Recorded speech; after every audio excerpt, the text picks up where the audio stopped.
If they blocked you on everything, changed their profile picture, and scrubbed you from their digital footprint, I need you to understand something fundamental right now. That is not moving on. That is a performance. True indifference is quiet. It doesn't need an audience. But when a narcissist is still quietly choking on your absence, they leave a very specific toxic footprint. And today, we are exposing the exact behavioral tell that proves they are still obsessed with you. Drop a comment right now. Have you ever noticed a sudden surge of coincidental check-ins from mutual acquaintances, right when you started feeling your absolute best? Let's talk about it in the chat. The illusion of indifference represents one of the most sophisticated and psychologically taxing defense mechanisms deployed in the aftermath of a toxic dynamic. When an individual with narcissistic traits faces the termination of a relationship or a severe wound to their grandiosity, the immediate cultural expectation is a visible spectrum of human grief, sadness, anger, negotiation, or acceptance. However, what typically manifests is a heavily curated, hyper-performative display of total detachment. This is not genuine emotional resolution. Rather, it is a defensive theater designed to protect an extremely fragile core self from the unbearable reality of rejection. True emotional closure is characterized by quietness, neutrality, and a natural fading of emotional intensity over time. It requires no witnesses, no stage, and no broadcast. Conversely, when indifference is aggressively performed, it invariably carries the fingerprints of intense internal distress and fixation. The narcissist meticulously crafts an external narrative where you never mattered, where your absence is a welcome relief, and where their life has instantly upgraded without missing a beat. They might scrub digital footprints, adopt aggressive public personas of unbothered bliss, or launch into hyperproductive cycles just to signal to the world and to you that they are entirely unaffected. Yet, this very hyperactivity exposes the underlying truth. Genuine peace does not require an advertising campaign. When someone is truly indifferent, they simply do not care. And because they do not care, they do not need to spend precious cognitive and emotional energy proving that they do not care. The necessity to project absolute detachment serves as a direct indicator that the exact opposite is occurring beneath the surface. It means the wound is still open, the ego is actively bleeding, and the thought of you living freely outside their sphere of control causes severe cognitive dissonance. By recognizing performance-heavy indifference for what it truly is, a transparent mask covering a frantic, obsessive attempt to regain psychological control, you strip away its power. You stop second-guessing your reality and start seeing the frantic machinery turning behind the curtain, realizing that their elaborate show of not caring is the ultimate undeniable confession that they still care far too much. Covert monitoring, often referred to as the silent audit, represents a compulsive behavioral pattern where a narcissist maintains obsessive surveillance over an ex-partner's life while strictly maintaining a wall of public silence. Once direct channels of communication are severed or blocked, the dynamic shifts from active manipulation to clandestine tracking, driven by an inability to accept a reality where they no longer hold a front-row seat to your existence. This invisible observation rarely involves direct interaction. Instead, it operates through the shadows of the digital and social ecosystem. You might notice your social media stories viewed within minutes by unknown secondary accounts, burner profiles, or mutual acquaintances who otherwise had little interest in your day-to-day activities. This digital footprint seeking is not random curiosity. It is a calculated intelligence-gathering mission designed to feed an insatiable, wounded ego. The narcissist needs to measure your current emotional state, assess your professional or personal milestones, and check whether you show any outward signs of decline or struggle since the separation. If they see you thriving, traveling, or cultivating healthy new connections, it triggers an intense internal crisis. Yet they remain utterly compelled to keep watching because looking away would mean acknowledging their own irrelevance. This covert auditing also extends into your shared social circles, where subtle probing questions are funneled through third parties to gather data without compromising their carefully guarded facade of unbothered pride. They act like ghosts haunting the perimeter of your life, peering through the virtual windows to see if you have replaced them or forgotten them. Recognizing this pattern is vital because it shatters the illusion that they have moved on. The very fact that they are spending precious cognitive and emotional bandwidth secretly auditing your progress reveals that you still occupy a major unresolved space in their internal world. Understanding the silent audit empowers you to reclaim your digital and emotional boundaries, knowing that their hidden surveillance is nothing more than a desperate, quiet confession of their ongoing obsession and inability to truly let go of your influence. Reactions as supply form the bedrock of the narcissist's ongoing emotional investment in you long after the formal connection has ended, functioning as a psychological currency that proves you are still tethered to their sphere of influence. For an individual with a deeply disordered sense of self, emotional neutrality is the ultimate threat because it signals irrelevance and strips away their perceived power. When they can no longer extract positive validation through adoration or compliance, they pivot entirely to negative or reactive supply, treating any emotional disruption they cause you as proof that they still hold structural rent-free space in your mind. This is why post-discard behavior often escalates into deliberate provocations, calculated slights, or sudden, unprovoked intrusions designed specifically to trigger an emotional flare-up, a public retaliation, or an anxious message from your end. Whether it is a passive-aggressive post, a sudden attempt to pick a fight over trivial logistics, or the deliberate violation of a boundary, every single action is structured as a psychological trap. They are testing the waters to see if their ghost still has the power to haunt you. If you respond with anger, defense, or deep hurt, you inadvertently validate their distorted worldview, confirming to their ego that they can still command your nervous system at will and dictate your emotional state from a distance. The tragedy of this dynamic is that it traps you in a continuous loop of reactivity, where every counterattack or plea for fairness is weaponized against you as evidence of your instability while feeding their insatiable need for control. Breaking free from this trap requires recognizing that their provocations are hollow baits designed to harvest your energy. By starving them of the emotional reactions they so desperately crave, choosing instead absolute composure, silence, and emotional detachment, you cut off their supply line entirely. When your reactions dry up, the game loses its utility, forcing the narcissist to finally confront the uncomfortable void of their own emptiness while you reclaim your peace and autonomy. The triangulation echo serves as one of the most manipulative tactics employed by a narcissist to maintain psychological leverage and provoke a reaction long after a dynamic has formally dissolved.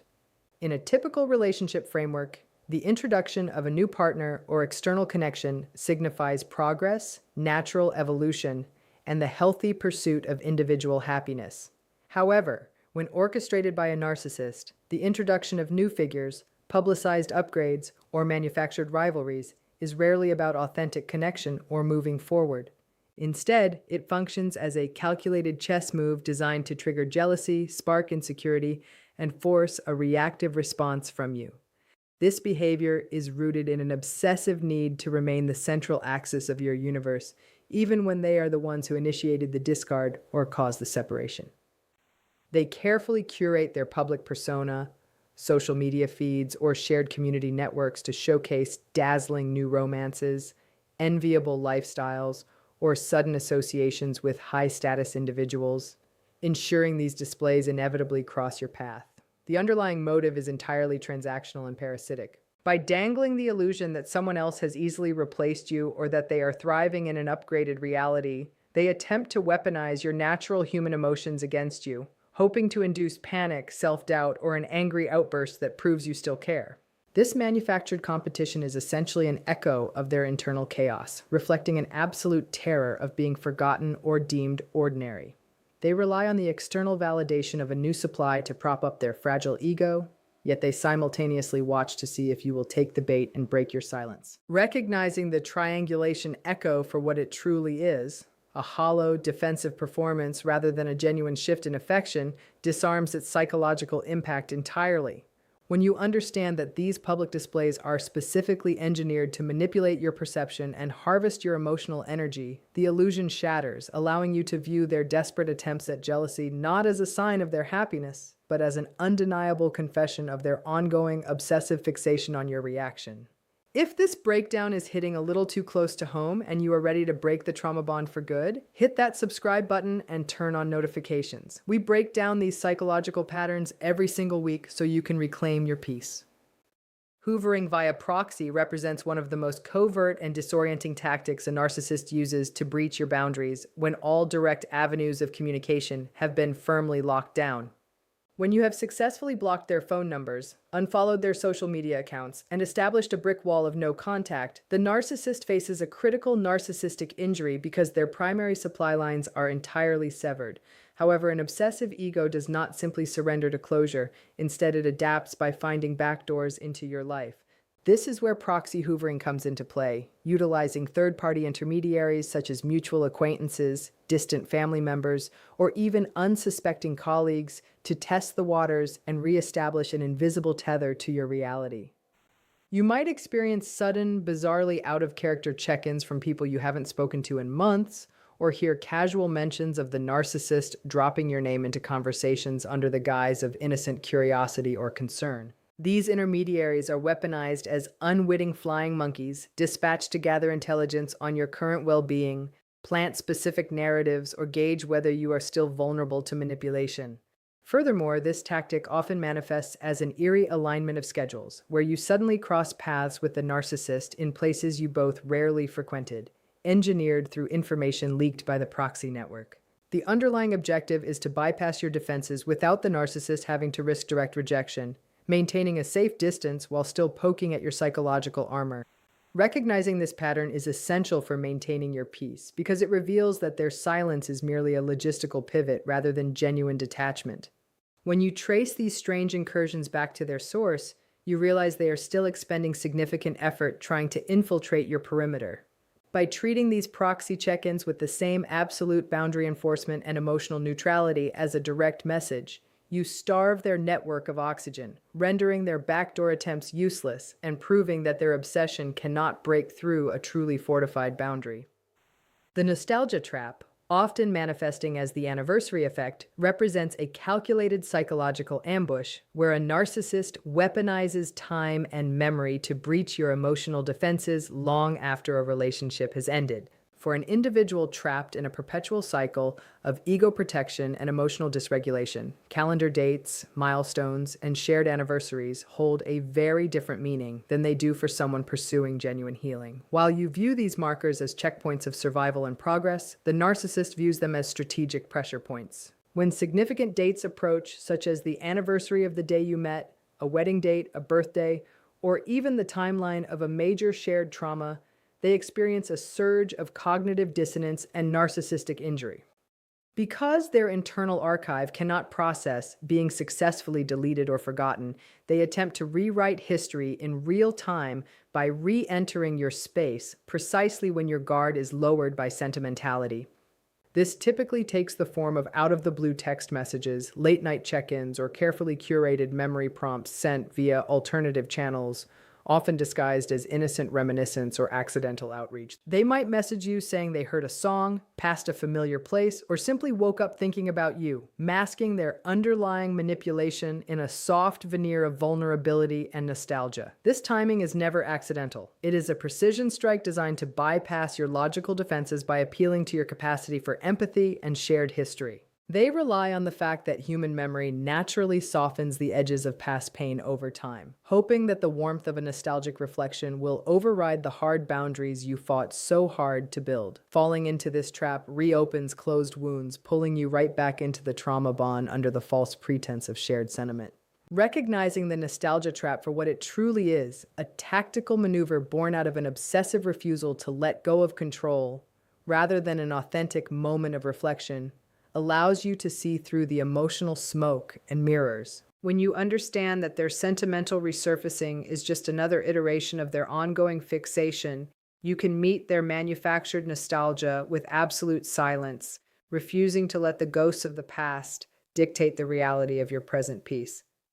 Smear campaign persistence represents one of the most aggressive and destructive manifestations of a narcissist's ongoing obsession, operating as a relentless public relations campaign designed to manage their internal cognitive dissonance by controlling how the world perceives you both. When a relationship ends and the narcissist is forced to confront the unbearable reality of rejection or exposure, their fragile ego cannot tolerate internal shame or accountability.